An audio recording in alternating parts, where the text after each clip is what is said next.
बेटा हमने पहला पैरा कर लिया है। अब दूसरा पैरा करते हैं कविता का।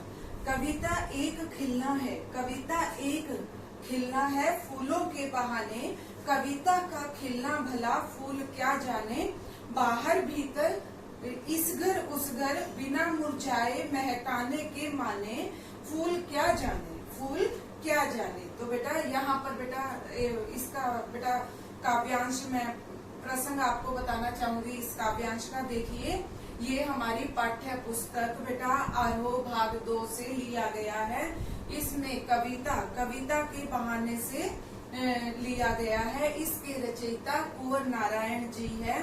कवि कविता की यात्रा के बारे में बताता है और वो कहता है कि जो चिड़िया है फूल से लेकर बच्चे तक की यात्रा वो करते हैं। और कवि का मानना है कि रचनात्मक ऊर्जा पर सीमा के बंधन लागू नहीं किए जा सकते, यानी कि जो कवि की कल्पना है उसको बंधन में नहीं रखा जा सकता। अब देखिए बेटा काव्य व्याख्या करती हूँ मैं आपके सामने। कविता एक खिलना है, कविता एक खिलना है फूलों के बहाने। कविता का खिलना भला फूल क्या जाने। बाहर भीतर इस घर उस घर बिना मुस्काए महकाने के माने। फूल क्या जाने। तो बेटा देखो व्याख्या में क्या बताया गया है। कवि कहता है कि कविता की रचना फूलों के बहाने से हो सकती है। फूलों के बहाने से कैसे हो सकती है। फूलों को देखकर देखो कविता का खिलना भला फूल क्या जाने। अब देखिए फूलों को देखकर कवि का मन प्रसन्न हो उठता है। उसके मन में कविता फूल की भांति विकसित होती है। फूल से जिस प्रकार फूल में रंग उत्पन्न होते हैं, खुशबू उत्पन्न होती है, उसकी बनावट उत्पन्न होती है। उसी प्रकार जो कवि है, कवि के मन में कविता उत्पन्न होती है। कविता के रंग और भाव भरे जाते हैं, परंतु कविता के खिलने के बारे में फूल कुछ भी नहीं जानता। बाहर भीतर इस घर उस घर बिना महकाई। यहाँ पर कविवर क्या कहते हैं कि फूल कुछ समय तक खिलते हैं, खुशबू फैलाते हैं, फिर मुरझा जाते हैं। उनका स्वभाव यही होता है। वे घर के अंदर बाहर एक घर से दूसरे घर में अपनी सुगंध फैलाते हैं, परंतु शीघ्र ही नष्ट हो जाते हैं। कविता में कवि क्या कहते हैं, जो लेखक द्वारा लिखी गई कविता है वो बिना मुरझाए लंबे समय तक चलती रहती है। लोगों के मन में वो खुशबू भर देती है और वो लंबे समय तक चलती है, लोगों के मन में व्याप्त रहती है। इस प्रकार फूल को समझ नहीं पाता। यहाँ पर कविवर क्या कहते हैं कि भाई जो फूल है, फूल की खुशबू एक ना एक दिन खत्म हो जाती है, लेकिन जो कविता है और जो कविता की कल्पना है वो एज इट इज यूं की यूं व्याप्त रहती है, फैलती रहती है। जो भी कोई पढ़ता है उसके मन को आनंदित और भी ज्यादा महकाती रहती है। यहाँ की विशेषता देखिए क्या है बेटा। कविता व फूलों की तुलना मनोरम है। भाषा सरल और सहज बोली का प्रयोग किया है, साथ में खड़ी बोली का भी प्रयोग किया गया है। मुरझाने महकाने में अनुप्रास अलंकार और फूल क्या जाने में प्रश्न अलंकार का प्रयोग किया गया है। शांत रस का प्रयोग किया गया है और मुक्त छंद का भी प्रयोग किया गया है। हाँ जी बेटा, इस पहले से रिलेटेड मैं आपको 4-5 प्रश्न उत्तर जरूर करवाती हूँ हर बारी, क्योंकि ये 4 नंबर में या 5 नंबर में पूछे जाते हैं। कविता एक खिलन है फूलों के बहाने, ऐसा क्यों है।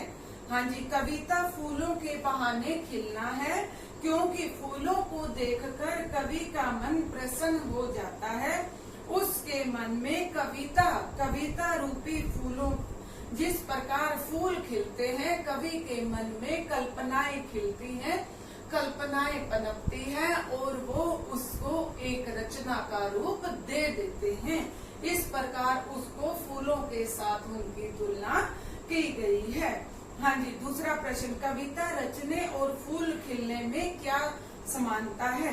जिस प्रकार फूल पराग, मधु और सुगंध फैलाता है और उसी प्रकार जो कविता है वो कवि के भावों द्वारा लिखी गई है और उनके भावों से वो जो रची गई कविता है उसमें अनेक तरह के रस और भाव उत्पन्न होते हैं।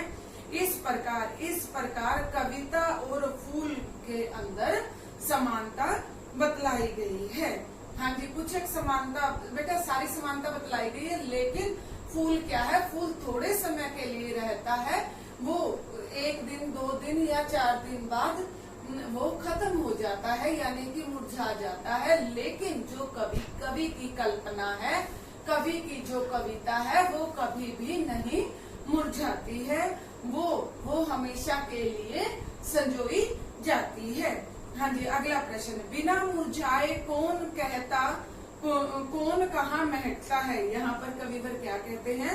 बिना मुरझाए कौन रह सकता है? उसकी कल्पना, उसकी कविता हर जगह महकती है, यह अनंत काल तक दूसरों को सुगंधित करती रहेगी।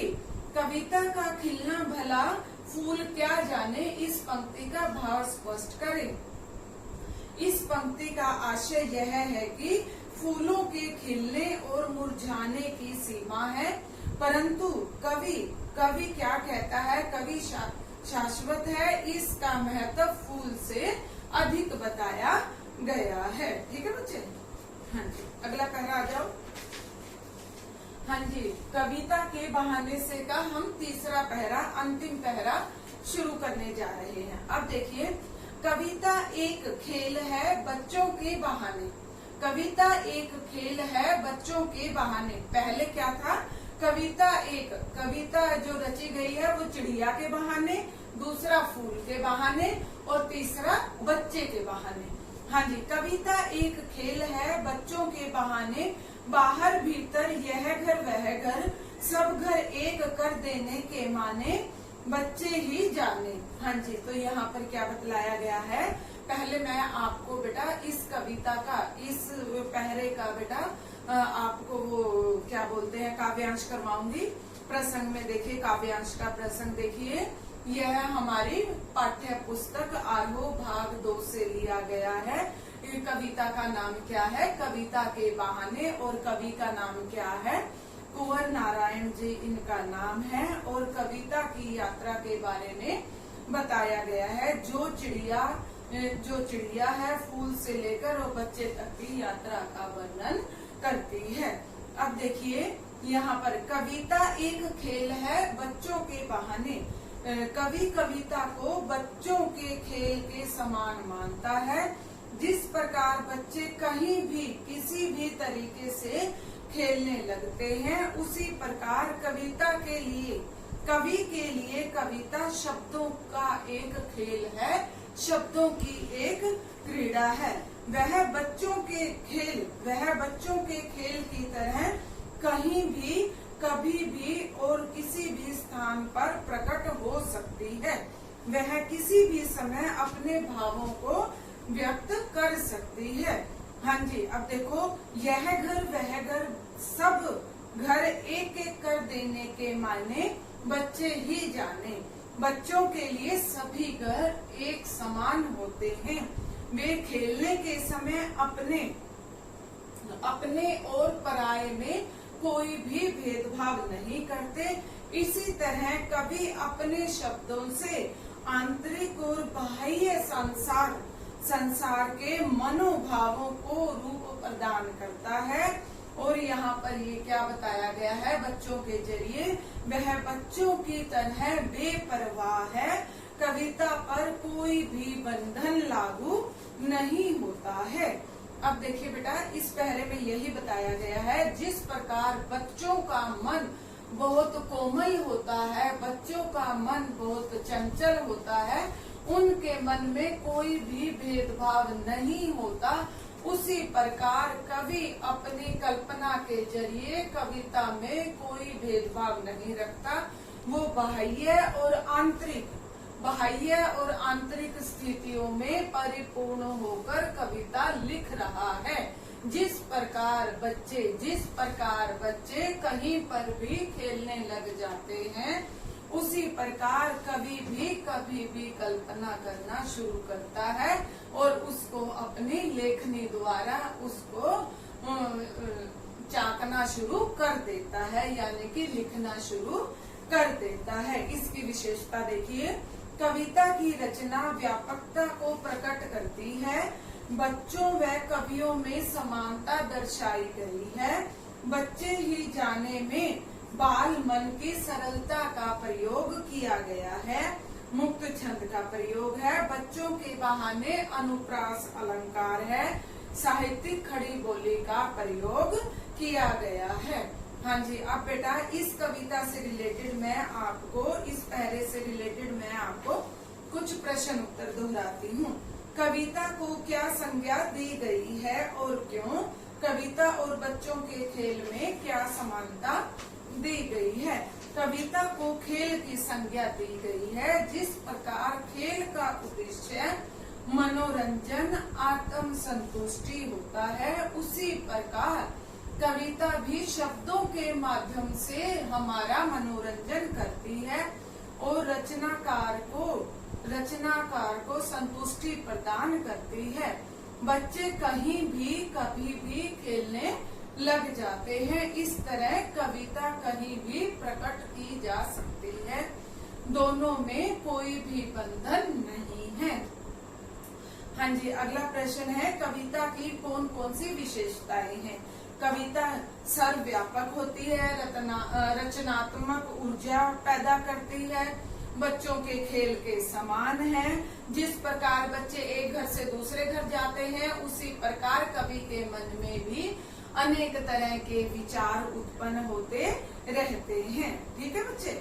हाँ जी, और बेटा ये बेटे आपकी कविता थी। आज मैंने आपको ये पूरी की पूरी कविता करवा दी है। ठीक है बेटा? हाँ जी, और आप जब तक घर पर इसको नहीं दोहराओगे तब तक आपको बेटा ये याद नहीं होने वाली। मैं आशा करती हूँ कि आप घर पर अपना कार्य जरूर दोहराओगे। ठीक है बेटा? God bless you. खुश रहो, हंसते रहो, मुस्कुराते रहो।